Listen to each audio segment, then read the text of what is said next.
3 jeunes Belges qui partent pour la Syrie. Cette semaine est particulièrement dédiée à l'emploi des personnes handicapées. L'association L'Adapte organisait hier une opération de démarchage dans Lyon. Une centaine de demandeurs d'emploi handicapés ont ainsi fait du porte-à-porte afin de sensibiliser les employeurs. Claire Chéripela, Arnaud Jacques. Discrets, voire invisibles. Pourtant, leur handicap complique leur recherche d'emploi. Mais rien n'entrave leur combativité à retrouver un travail. Nadjet souffre de graves problèmes de dos. Malade, Yannick a besoin d'un emploi du temps aménagé. Tous les deux suivent une formation de secrétariat. J'ai commencé l'école hôtelière quand j'avais 15 ans. C'était le métier de ma vie, ça représentait tout. Je voyais une carrière dans ce métier-là.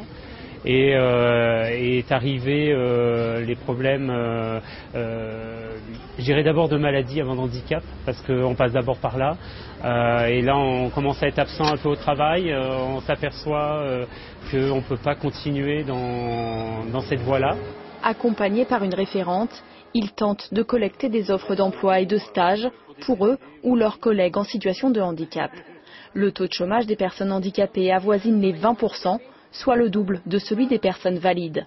Alors, pour toucher les employeurs, la rencontre reste un levier privilégié. L'handicap, justement, il ne faut pas le voir comme une contrainte, il faut vraiment le voir comme quelque chose, comme un combat en fait. C'est vraiment un combat qu'une personne porte en elle.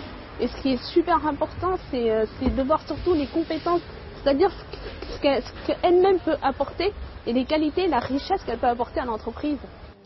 La loi fixe à 6% le nombre minimum de personnes handicapées dans les sociétés de plus de 20 salariés. Pourtant, les petites entreprises sont plus réceptives.